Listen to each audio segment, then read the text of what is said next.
Assalamualaikum warahmatullahi wabarakatuh. Alhamdulillah kita bisa bertemu kembali di kajian Reconnect with Quran. Ayah bunda yang dirahmati Allah, dimanapun ayah bunda berada, di tengah dunia yang mengukur tinggi rendahnya manusia dari angka rekening bank, jumlah followers, atau gelar di belakang nama, kita sering lupa siapa sesungguhnya yang menentukan derajat manusia. Ketika kegagalan membuat kita merasa kecil, ketika ejekan orang lain melukai harga diri, atau ketika perjuangan tak kunjung membuahkan hasil, Allah Subhanahu wa taala berfirman dengan tegas, A'udzubillahi minasyaitonirrajim. Bismillahirrahmanirrahim. Wa la tahinu wa la tahzanu wa antumul a'launa in kuntum mu'minin. Janganlah kamu bersikap lemah dan janganlah kamu bersedih hati, padahal kamulah orang yang paling tinggi derajatnya jika kamu orang-orang yang beriman. Tertera dalam Quran Surat Al-Imran ayat 139. Ayah bunda yang dirahmati Allah, ayat ini bukan sekedar motivasi kosong.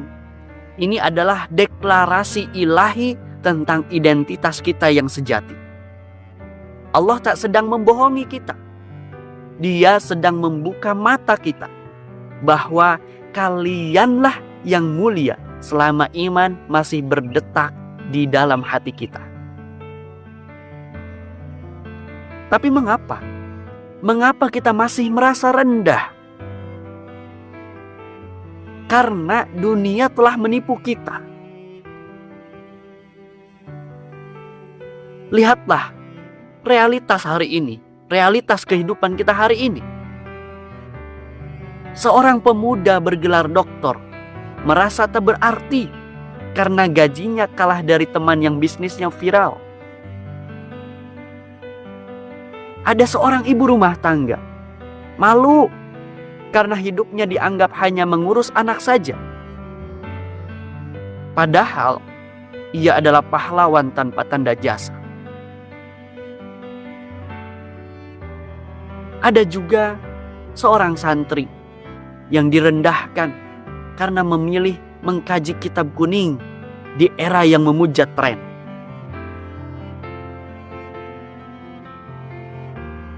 Kita ini terjebak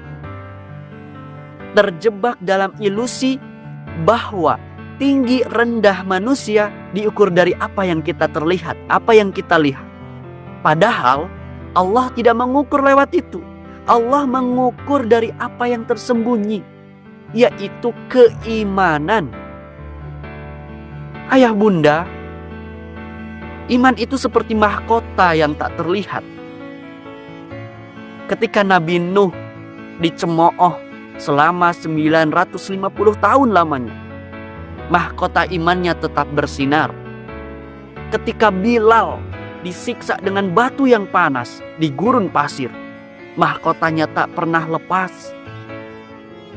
Ketika keluarga syuhada, para pejuang Palestina, kehilangan rumah dan nyawa dan saudaranya, mahkota iman mereka justru mengkilap di mata Allah dan di mata dunia. Lalu mengapa kita mudah goyah?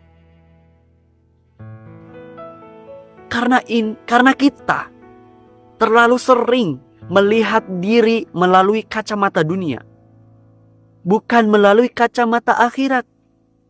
Kita lupa bahwa di hadapan Allah, seorang pengemis yang bersyukur itu lebih mulia daripada raja yang sombong. Bagaimana cara mempertahankan derajat tinggi ini dalam kehidupan yang nyata? Ayah bunda yang dirahmati Allah, lakukanlah untuk mempertahankan derajat tinggi ini. Jadilah pemberontak yang menolak standar dunia. Ketika dunia berkata, kamu hebat jika kamu kaya. Tapi Allah berfirman, orang yang bertakwa itulah yang paling mulia. Quran Surat Al-Hujurat ayat 13. Jadilah pemberontak yang menolak standar dunia. Itu yang pertama. Berontaklah dengan cara hidup sesuai nilai Allah, nilai-nilai Islam. jujur saat korupsi merajalela, rendah hati saat pamer menjadi kebiasaan di masyarakat kita, dan tegas menjaga iman di tengah budaya yang meruntuhkan moral. Yang kedua, sedih boleh, tapi jangan menyerah pada kesedihan. Rasulullah Shallallahu Alaihi Wasallam pernah menangis hingga janggutnya basah saat putra tercintanya wafat. Tapi beliau tak pernah membiarkan kesedihan melumpuhkan perjuangan. Kita boleh saja menangis dengan berbagai musibah yang kita hadapi hari ini. PHK, ditolak calon mertua, atau direndahkan orang. Tapi ingat, air mata kita tak boleh mengaburkan pandangan akan janji Allah bahwa kalianlah yang tertinggi derajatnya. Yang ketiga, berdirilah di atas puing-puing kegagalan.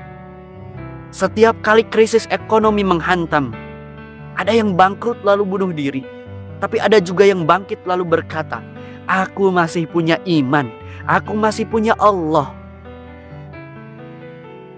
Kegagalan itu ujian. Apakah kita akan meratapi diri kita, atau tetap tegak sambil berbisik, ya Allah, aku percaya ini jalanmu untuk mengangkat derajatku.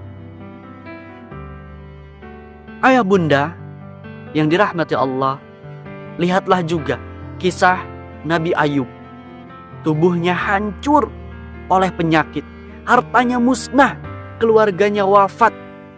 Tapi di puncak penderitaannya, ia mengucap, sesungguhnya kita ini milik Allah dan kepadanya kita kembali.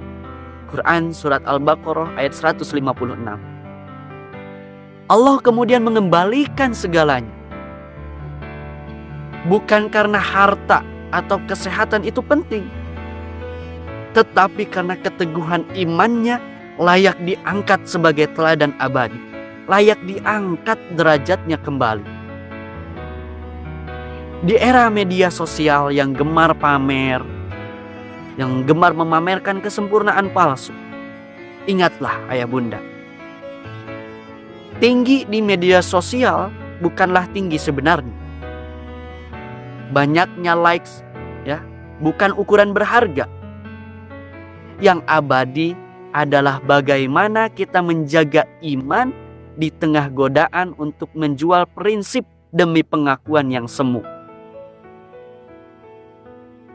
Ayah bunda yang dirahmati Allah, mungkin hari ini kita merasa seperti biji yang terinjak-injak di tanah. Tapi Allah sedang menyiapkan kita untuk tumbuh sebagai pohon yang akarnya menghujam ke bumi. Batangnya kokoh menggapai langit dan buahnya menginspirasi generasi.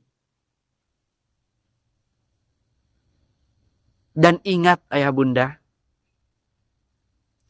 kita mungkin dianggap rendah di bumi, tapi di langit para malaikat membungkuk hormat pada jiwa-jiwa yang menjaga keimanannya. Masya Allah.